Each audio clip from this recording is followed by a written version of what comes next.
इस वक्त हम मौजूद हैं मल्हनी विधानसभा क्षेत्र में, जो कि जौनपुर जिला के अंतर्गत आता है।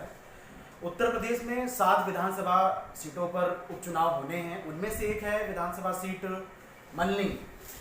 यहाँ के जो सपा के प्रत्याशी हैं वो है लकी यादव। ये पारसनाथ यादव जो पूर्व कैबिनेट मंत्री थे, उनके निधन के बाद, उनके पुत्र हैं, उनके निधन के बाद ये सीट खाली हुई जहाँ पर उपचुनाव होना है। तो आज हमारे साथ मौजूद हैं लकी यादव जी।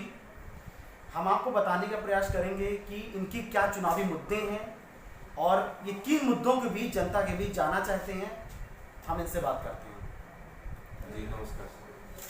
लकी यादव जी, सबसे पहले आप ये बताइए कि आपकी जो मल्हनी विधानसभा क्षेत्र है वहाँ पर आपकी जनता के बीच में क्या मुद्दे हैं और किन चुनावी मुद्दों पर समाजवादी पार्टी चुनाव लड़ रही है। जी ये तो आप जान ही रहे हैं, पिताजी यहाँ से मेरे विधायक थे, उनके निधन हो जाने के बाद से यहाँ चुनाव हो रहा है। लेकिन यहाँ मुद्दा कुछ नहीं है, यहाँ जनता चुनाव लड़ रही है और जनता मन बना के बैठी है कि यहाँ समाजवादी पार्टी को जिताना है। चुनाव समाजवादी पार्टी का जो मुद्दा है, जो 3.5 साल बीत गए भाजपा सरकार को, जो इन्होंने जो कार्य किए हैं और इतनी बेरोजगारी, लूट, हत्या, बलात्कार इतना ज़्यादा हो गया है, इसलिए जनता भारतीय जनता पार्टी को वोट नहीं देना चाहती। इस बार केवल समाजवादी पार्टी की तरफ आस लगाए बैठी है जनता। और 2022 का जो चुनाव होगा उसका ये सेमीफाइनल है और मल्हनी की जनता इस बार मल्हनी विधानसभा समाजवादी पार्टी जीतेगी। तो समाजवादी पार्टी के जो मुखिया हैं अखिलेश यादव जी, वो कहते हैं कि जब से बीजेपी सरकार आई तब से निजीकरण, महंगाई, बेरोजगारी बढ़ रही है। अभी आज मैं जौनपुर का अखबार पढ़ रहा था और पूरे प्रदेश में आलू प्याज के दाम बढ़ते जा रहे हैं, महंगाई है।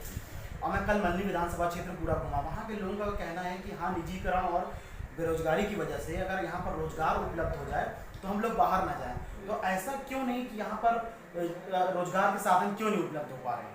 ये तो अब भारतीय जनता पार्टी के लोग क्यों लिए तो केवल देश को बर्बाद करने में और लूटने में लगे हैं। इन्होंने कोई, आप बता दीजिए कि 3.5 साल बीत गए, इन्होंने कोई नया काम किया हो। हमारे जौनपुर में सौगात मिली थी मेडिकल कॉलेज का, समाजवादी पार्टी के उस समय सरकार थी 2012 से लेकर 17 तक। पिताजी के प्रयास से मेडिकल कॉलेज यहाँ मिला था, लेकिन इस सरकार ने उसको बजट भी नहीं दिया उस मेडिकल कॉलेज को। आज की स्थिति ये हो गई है कि उस ठेकेदार उसके दरवाजा खिड़की उखाड़ के ले जा रहे हैं। ऐसे स्थिति में बेरोजगार नौजवान हमारे महबूब नेता आदरणीय अखिलेश यादव जी की तरफ आस लगाए बैठी है कि अगर अखिलेश यादव जी होंगे मुख्यमंत्री 2022 में तो निश्चित हमको रोजगार मिलेगा। जो चुनाव है वो किस चेहरे पर लड़ा जा रहा है? पारसनाथ जी के चेहरे पर लड़ा जा रहा है या अखिलेश यादव जी के चेहरे पर लड़ा जा रहा है? जी ये मान लीजिए हमारे नेता हैं आदरणीय राष्ट्रीय अध्यक्ष जी अखिलेश यादव जी, वो समाजवादी पार्टी के चेहरे से चुनाव लड़ा ही जा रहा है और पिताजी को श्रद्धांजलि जनता देना चाह रही है और जनता श्रद्धांजलि देने को उसमें मूड में है, इसलिए ये चुनाव। लेकिन जैसे कल मैं क्षेत्र में था तो आम जनता को ये भी आक्रोश है कि जो निजीकरण हो, जैसे अभी मैंने आपसे बात किया, तो जनता ये कह रही कि हम पलायन ना करें। तो उसका सबसे बड़ा कारण ये है कि जो केंद्र सरकार है वो निजीकरण, प्राइवेटाइजेशन ना करे। उस पर लेके क्या कहना है?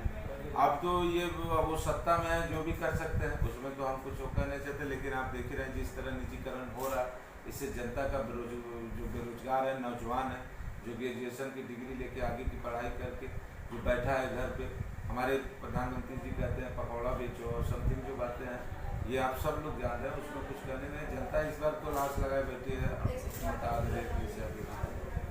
जीतने के बाद आप जनता के लिए क्या विकास कार्य करेंगे? या जीतने के बाद जो पिताजी के छूटे हुए कार्य हैं, जो हैंड पाइप की लास्ट समय सूची बनी थी, जो सड़क की लास्ट समय सूची बनी थी, जो ट्रांसफार्मर विद्युतीकरण की सूची बनी थी, सबसे पहला मेरी प्राथमिकता वही होगी। पिताजी के जो काम थे उसको पूरा करना।